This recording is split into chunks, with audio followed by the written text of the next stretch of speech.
It was barely 7:15 a.m. when the knock came.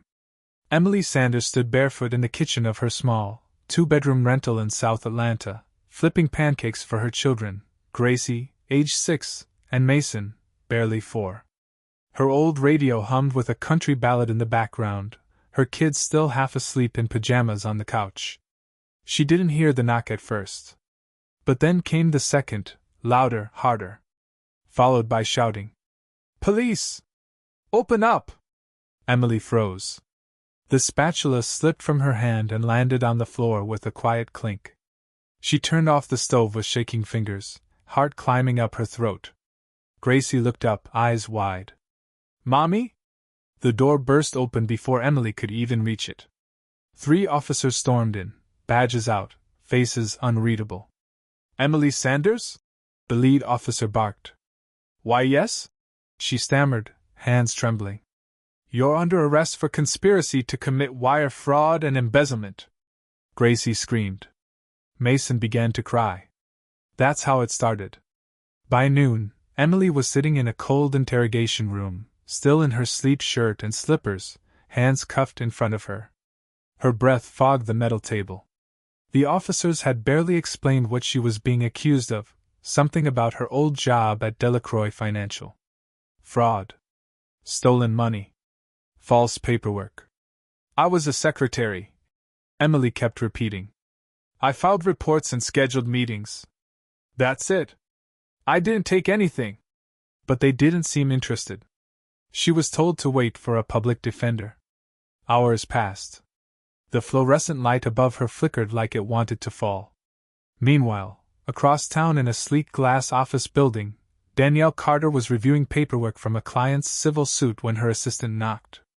"There's a case coming up on the pro bono board," the assistant said, hesitant. "They're saying it's messy.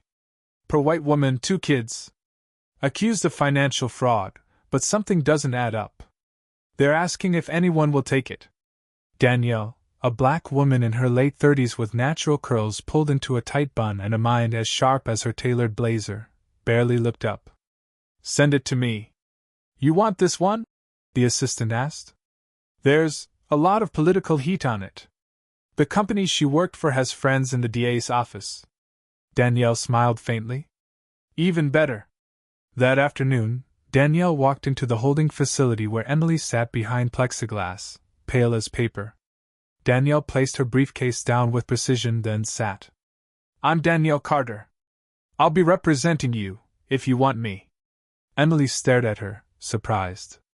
"You're not a public defender?" "No." "Why would you help me?"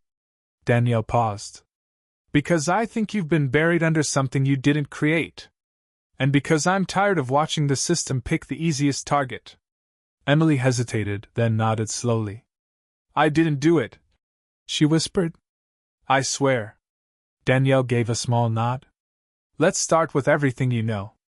Over the next hour, Emily detailed her former job at Delacroix Financial, a mid-sized firm dealing in personal investments and corporate clients. She worked as an assistant to the CFO, typed memos, printed reports, made coffee. 2 months ago, she was laid off. A week later, the CFO vanished. 2 weeks after that, someone traced missing funds, over $700,000, to reports she had helped compile. "They said I authorized the transfers," Emily said, voice shaking. "But I never even had access to those accounts." Danielle jotted notes calmly. "Do you remember who else was involved in those reports?" "A woman named Maya Jennings. She was the accountant. And Mr. Delacroix, of course." Danielle's pen stopped.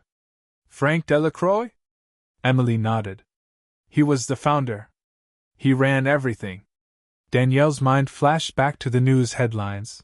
Delacroix had quietly disappeared from public view 6 weeks ago, citing health reasons. Interesting. That evening, Danielle sat in her office long after sunset, staring at the printed evidence the prosecution was leaning on. There were email chains with Emily's name, timestamps that matched her work hours, her initials on the bottom of reports tied to the fraudulent transfers. But something wasn't right. Too clean. Too convenient. Danielle leaned back, closed her eyes for a moment, then reached into the file again and pulled out a photocopy of one of the reports. It looked off. She scanned the signature line and noticed something. The font used in the report title wasn't company standard. She grabbed a magnifier and checked again. Then she saw it. A subtle artifact, just a pixel-level blur on the line with Emily's initials. It had been doctored. Danielle's lips tightened. They're framing her. The sun had just begun its slow climb over the horizon when Danielle Carter was already wide awake, her mind racing with the details she had uncovered the night before. The office around her was silent except for the steady hum of the air conditioner and the occasional tapping of her fingers against the wooden desk. She looked again at the printed spreadsheets and emails scattered before her, trying to piece together the puzzle of deception that had been carefully crafted to frame Emily Sanders. Danielle dialed a number she hadn't called in months. After a few rings, a gruff voice answered. "Detective Harmon," Danielle said, her voice steady despite the early hour. "I need your help. It's about Delacroix Financial. There's something seriously wrong with the case against my client." There was a pause on the other end. "You're poking a bear," Harmon said cautiously. "Delacroix is connected. Powerful. You sure you want to stir up that hornet's nest?" Danielle's jaw tightened. "I'm sure. I want every employee log, camera footage, access records, everything from the past 6 months." Harmon sighed. "All right. I'll see what I can do. But be careful." Later that day, Danielle made her way to Delacroix Financial's former headquarters, a nondescript, glass-paneled building nestled in the business district, buzzing with workers oblivious to the storm about to break. The receptionist barely looked up when Danielle introduced herself and asked to see records or talk to anyone who had worked with Emily Sanders. "Emily? Oh, she was difficult," the receptionist said with a wary glance. "She asked too many questions, tried to keep to herself mostly." Danielle's eyes narrowed. Something about that comment didn't sit right. She requested access to the CFO's office, Emily's old workspace, and was led down sterile hallways lined with framed certificates and motivational posters. The office was a shrine to order, but Danielle's sharp eyes caught something else, a faint smell of burnt paper near the trash bin. Curious, she rummaged through the garbage and found charred fragments of documents and a crumpled USB drive buried beneath. Back in her office, Danielle hooked the USB into her laptop, her heart pounding as files began to load. The drive contained financial spreadsheets, internal emails, and a ledger detailing money flows that did not align with the official story prosecutors told. Some entries had been deleted, others were altered. But the names on the documents were even more alarming. Among them was Maya Jennings, the company's lead accountant, someone who, according to Emily, had vanished right before the fraud accusations exploded. Danielle printed everything and began cross-referencing. Patterns emerged. Money was being siphoned offshore, cleverly masked by fake reports and doctored documents, reports that conveniently implicated Emily. It was a setup. Meanwhile, Emily Sanders sat in her holding cell, the cold concrete walls closing in on her. Her thoughts were consumed by her children, Gracie's innocent face and Mason's soft giggles. Would they be scared of her now? Would the world see her as the villain prosecutors painted? Her hands trembled as a guard passed by, throwing a mocking glance. "Should have thought about your choices before dragging your kids into this mess," he sneered. Emily clenched her jaw, the sting of humiliation fueling a flicker of defiance inside her. "No," she whispered to herself. "I didn't do this." The next morning, Danielle arranged a discreet meeting with Maya Jennings in a quiet cafe far from the prying eyes of the city's gossip mills. Maya arrived looking worn and anxious, her eyes darting nervously as she sat down. "I didn't want to get involved," Maya admitted in a hushed tone. "Frank Delacroix, he's dangerous. I saw things no one should ever see. The money laundering, the threats, the people who disappeared." Danielle listened intently, sensing Maya's fear but also her resolve. "Do you have proof?" Danielle asked gently. Maya nodded and slid an envelope across the table. Inside were a trove of emails, bank transfer records, and ledgers that detailed offshore accounts tied to Delacroix himself. "If this gets out," Maya said, voice trembling, "they'll come after me." Danielle reached across the table and placed a reassuring hand over Maya's. "We'll protect you. I promise." Back in the courthouse, Danielle faced an uphill battle. The courtroom was a stage where prejudice whispered in every corner. The judge's clipped tone was brusque, the prosecutor relentless.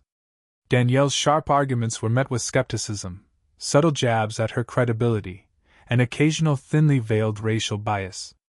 During a tense hearing, the court clerk accidentally referred to Danielle as Ms. Assistant, drawing a curt correction but revealing the undercurrent of dismissiveness she had to navigate daily.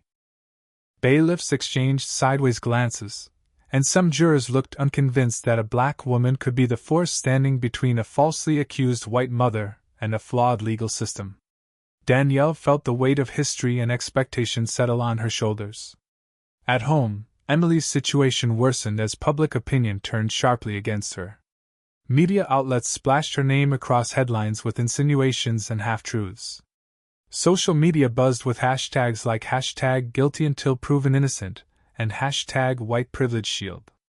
Friends and acquaintances whispered or avoided her altogether. One night, alone in her cell, Emily curled up on the cold floor, tears streaming down her face as she whispered, "I'm innocent. Someone has to believe me." Late that night, Danielle sat alone in her office, the city lights twinkling beyond her window. Her phone buzzed suddenly with an anonymous message.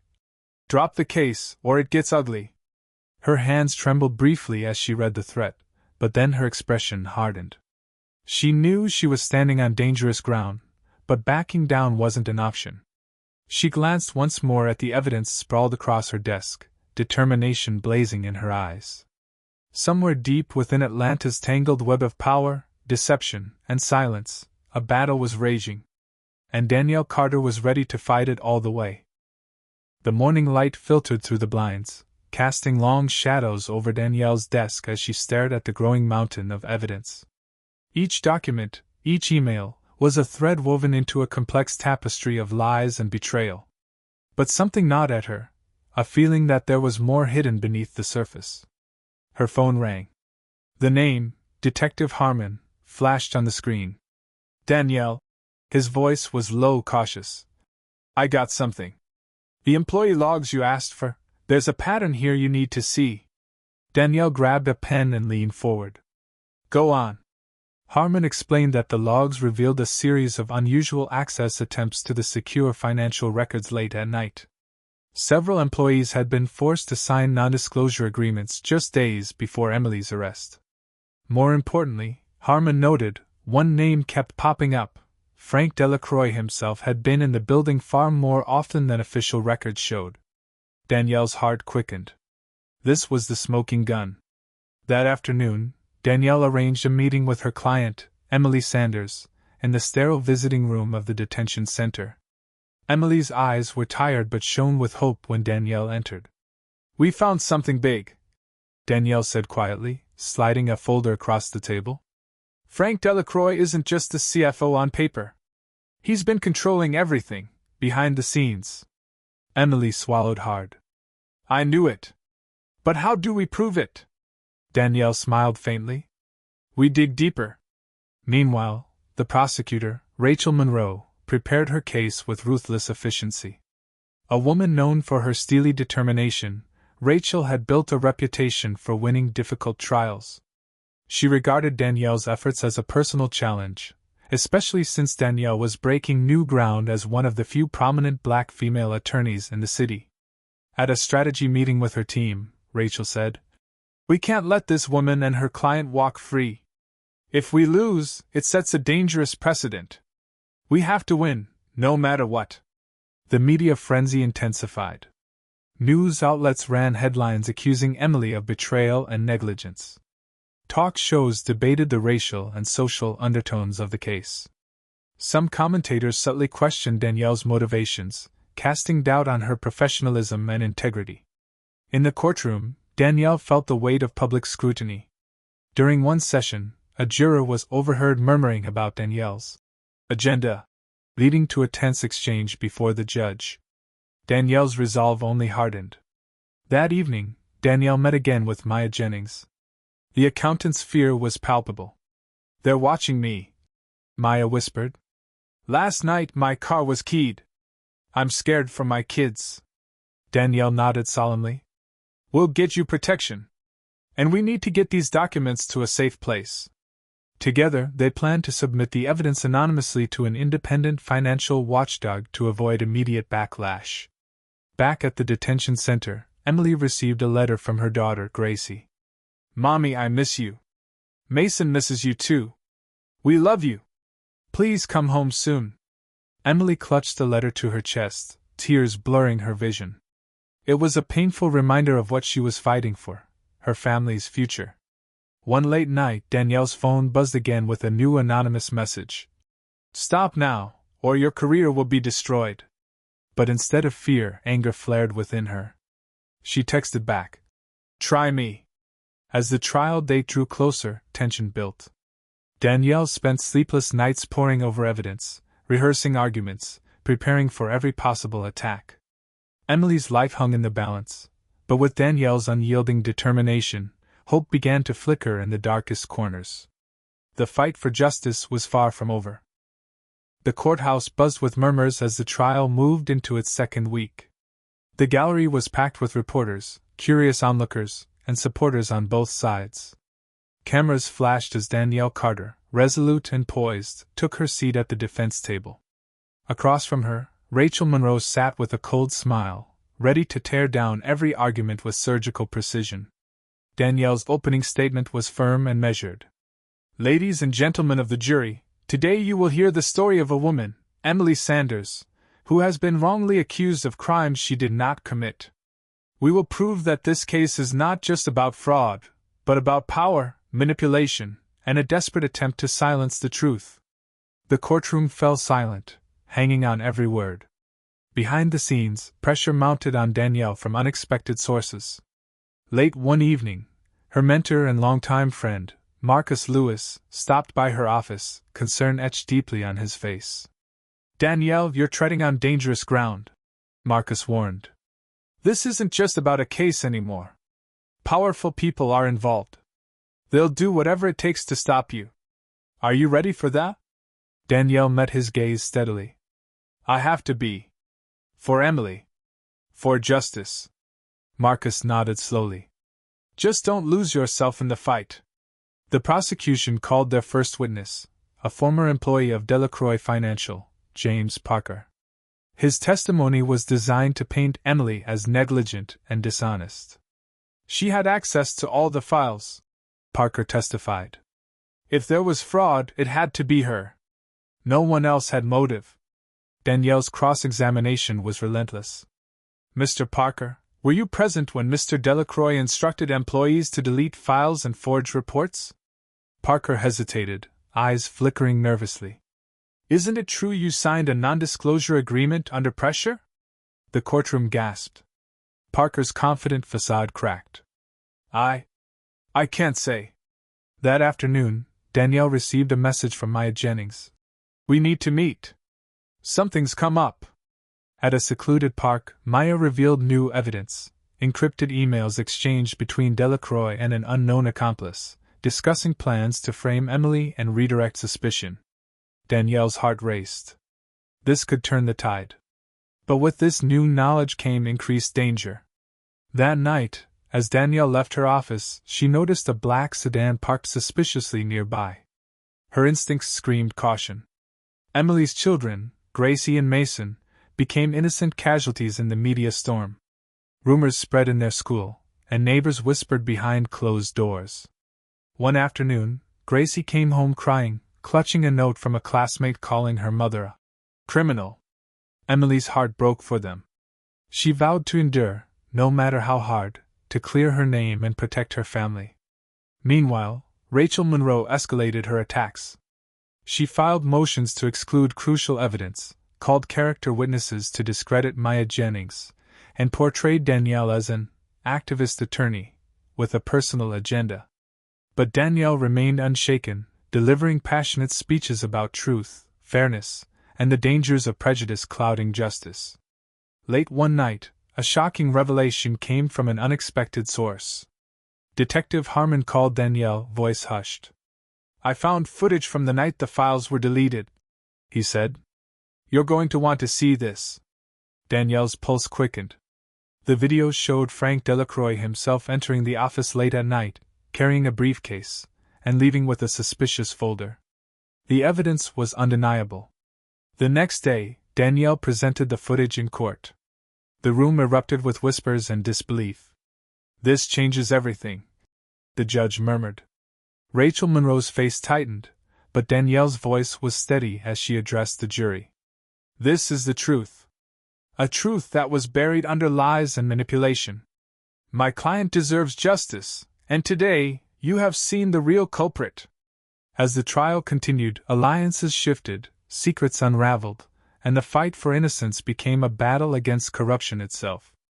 Danielle and Emily stood side by side, bound by trust, courage, and the hope that truth would ultimately prevail. The courtroom was electric with anticipation. Danielle Carter had just revealed the damning footage that shook the very foundation of the prosecution's case. Yet, despite the explosive evidence, Rachel Monroe was far from defeated. If anything, her cold determination seemed sharper than ever, fueled by the stakes that had risen to a new level. That evening, as Danielle returned to her modest apartment in downtown Chicago, the weight of the case bore down on her like a relentless storm. Her phone buzzed incessantly, messages of support from colleagues, worried texts from Emily, and cryptic threats from unknown numbers. The city outside gleamed with life, oblivious to the battles fought behind closed doors. Sitting at her desk, Danielle pulled up the files Maya Jennings had passed to her earlier. Each document was a thread in a tangled web of deceit. Emails between Frank Delacroix and his cronies, bank statements showing unauthorized transactions, and a whistleblower's testimony detailing the intricate plan to scapegoat Emily Sanders. Danielle took a deep breath. This was bigger than she'd imagined. It wasn't just about one woman's fight for justice. It was about exposing a corrupt system that preyed on the vulnerable, fueled by prejudice and greed. Meanwhile, Emily Sanders grappled with the emotional toll. The courtroom drama played out like a nightmare she couldn't wake from. Her children, Gracie and Mason, tried their best to understand the chaos, but the innocent questions, "Why can't Mommy come home?" or "Did I do something wrong?" stabbed at her heart. One afternoon, Emily's sister, Claire, arrived unannounced, clutching a folder. "Emily," Claire said softly, "I found something in Frank's office, papers he tried to hide. This could change everything." Emily's eyes filled with hope. "Thank you, Claire. I don't know what I'd do without you." Back in court, the defense team presented the newly uncovered evidence. The judge listened intently as Danielle detailed the fraudulent activities orchestrated by Frank Delacroix, supported by financial expert Maya Jennings' meticulous analysis. Rachel Monroe countered fiercely, attempting to discredit Maya's findings and question the authenticity of Claire's documents. Yet the tide was turning. Witness after witness testified to Frank's manipulation, the coercion of employees, and the deliberate framing of Emily. Outside the courthouse, public opinion began to shift. Social media buzzed with hashtags supporting Emily and praising Danielle's relentless pursuit of truth. Community leaders, activists, and even some former skeptics voiced their backing. Yet, not everyone welcomed this change. One night, Danielle's car was vandalized, tires slashed and threatening messages spray-painted on the side. But Danielle refused to be intimidated. "This is what they do when they're scared," she told Marcus Lewis, who came to check on her. "It only makes me fight harder." The final week of the trial arrived. Emotions ran high as closing arguments approached. Danielle prepared meticulously. She knew this was her moment, to not only clear Emily's name, but to make a statement against the racial and systemic injustices embedded in the case. Her speech was a masterpiece of passion and reason.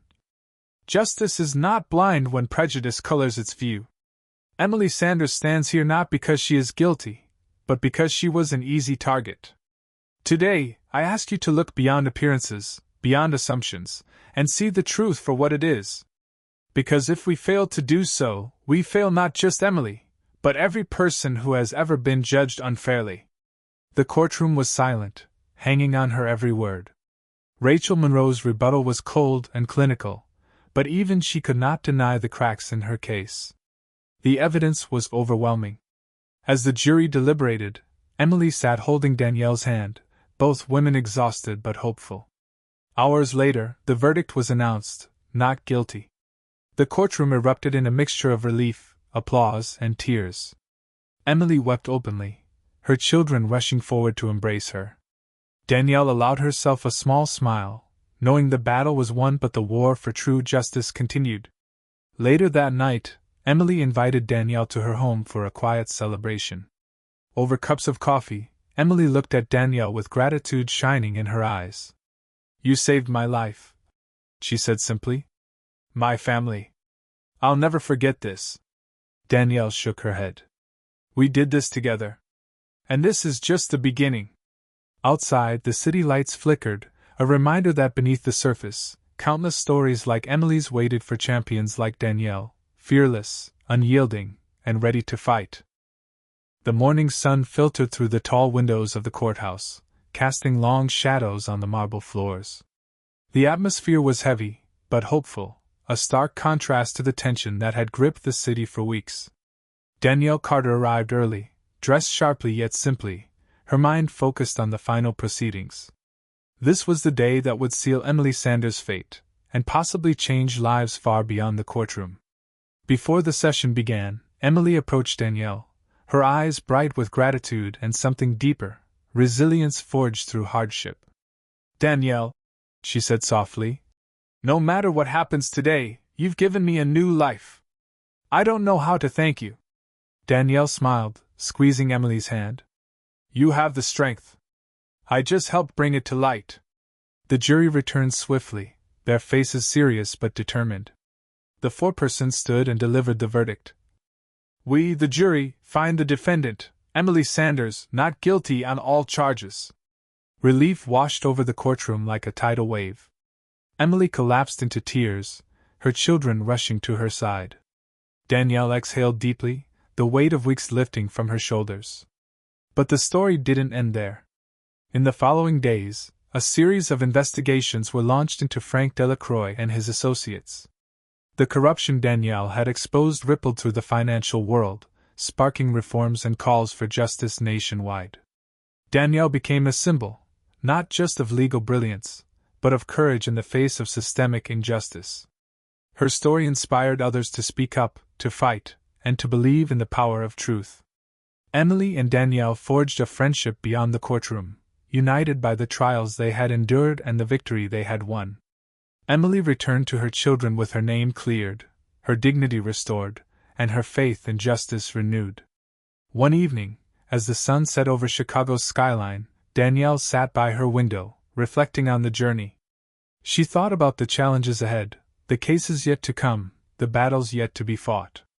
But she also felt hope, because she knew that with every fight for truth, change was possible. Her phone buzzed. A message from Emily. "Thank you, Danielle. You didn't just save me. You changed everything." Danielle smiled and typed back. "Together we did." And with that, the fight for justice marched on, one story at a time.